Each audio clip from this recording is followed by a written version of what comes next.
Hello, welcome back to the channel again. You may or may not have noticed I've changed the name of the channel to Silver and Brass. That's because I'm going to start doing a little bit of content regarding firearms and probably firearms accessories. I haven't really decided how far it's going to go yet. Just to add a little more diversity and a little more substance to what I do on the channel. It's just something else I'm into, and I'll still be doing the investor crate and probably various other silver related videos, but this is just going to be something new I'm going to try. I've always wanted to have a competition pistol or a race pistol, but they've always been pretty pricey, and I still haven't decided whether I'm going to do any competitions yet or not, so I've been kind of holding off until I saw the Canik TP9 SFX, which is a competition-ready pistol at a very reasonable price point. So I figured I'd jump right in and give it a shot, see what it was all about.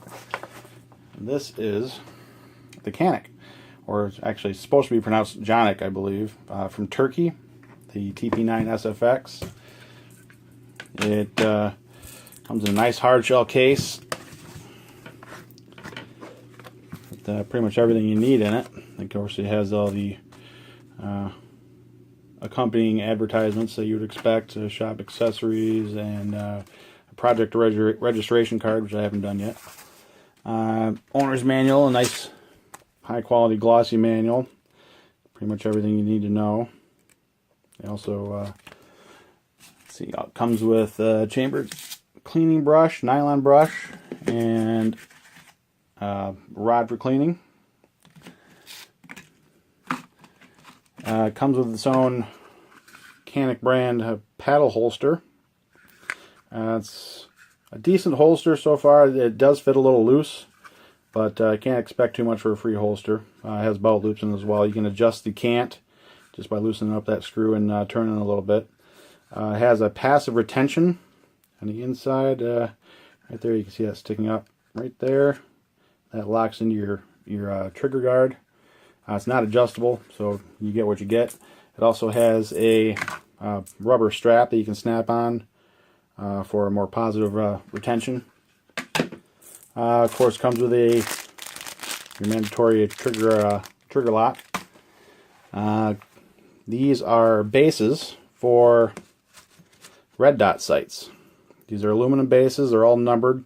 In the manual, it tells you which base goes with which brand of red dot.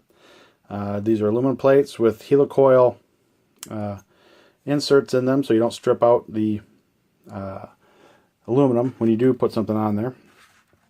It comes with a not spare really, it's a different size back strap in case you wanted a slightly larger one. I like the one that came on. It comes with a spare mag and mag loader.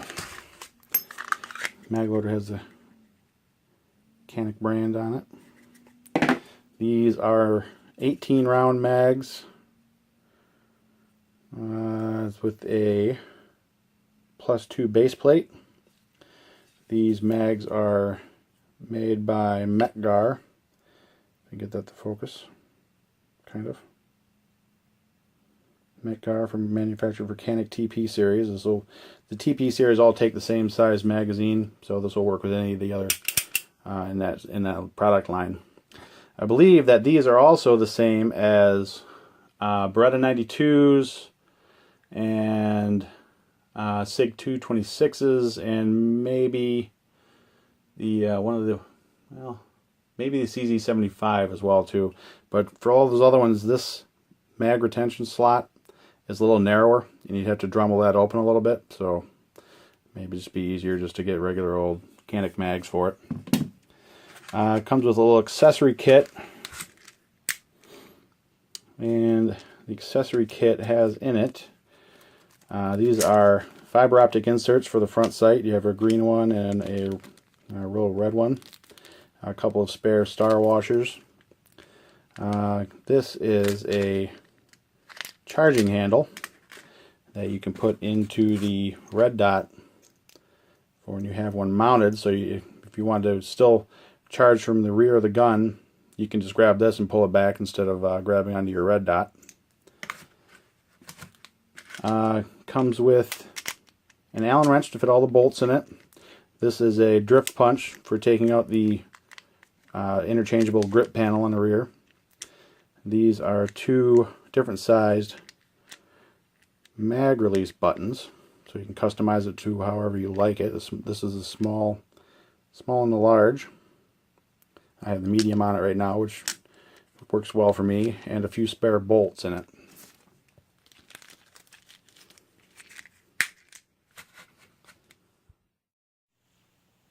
Alright, now for the pistol itself. It does come with a chamber flag, so you can tell if it's unloaded. And this is the second mag that comes with the gun.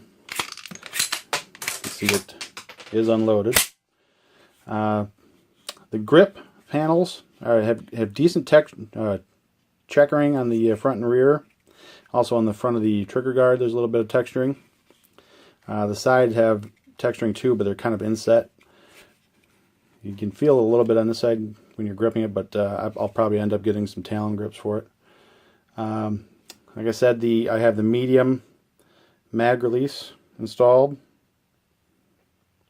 and that actually works well for me. The magazine ejects really well, even empty, so I don't think that'll even ever be an issue. The slide release is two different texturings on it, and it is extended, so you get a good grip on it. If I can get the light on here right, you can see the texturing on the front of the slide release. And on the side is checkered, which does actually help quite a bit. I can get a grip on that with my thumb too and kind of release the slide. Being that it's new, it's a little tight still. It has the striker. You can see if it's cocked or not with this little red painted dot on the back when you fire it. Let's see, the accessory rail is a little shallow. It doesn't work well. I tried to put a Streamlight TLR1 on it, and I couldn't get the light up high enough to actually grip onto the rails. But I had an El Cheapo Nebo brand rail light, and that fit pretty good actually. So it's going to probably be a little picky with rail attachments, but I don't really plan on having everything on it anyways, so it's kind of a moot point. The trigger, it doesn't have a whole lot of take up. See, right about there is where you start to feel resistance. Then right there is where you're going to break. About 3.5 to 4 pounds is what it's supposed to be. And the reset, very, very quick reset. Right there.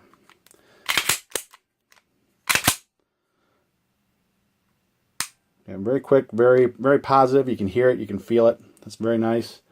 The slide is, it's a steel slide, of course. It's supposed to be phosphate coated, and then they Cerakote over that. I know that's what they say about the what do they call them? Titanium finished ones. They're Cerakoted over phosphate.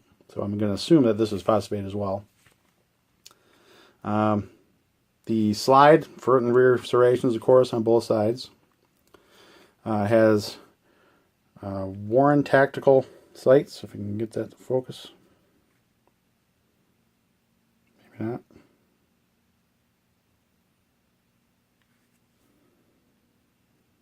There it is. Yeah, Warren tactical steel sights. Front sight is fiber optic. They are set in dovetails, so you can change them out if you want. These are the screws that you use to take the plate off to put your red dot mounting plates on. Get that to focus as well.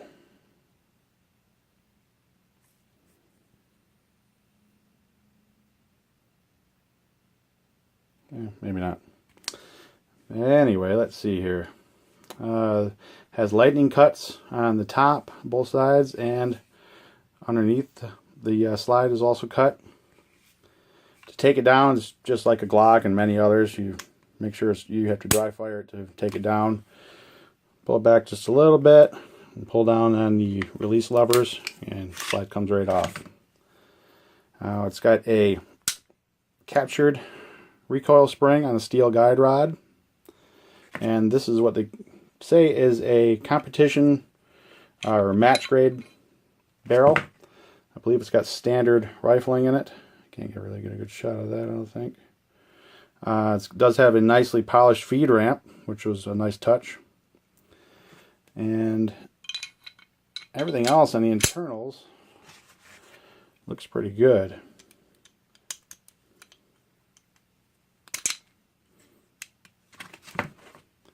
Everything's nice and clean, well machined.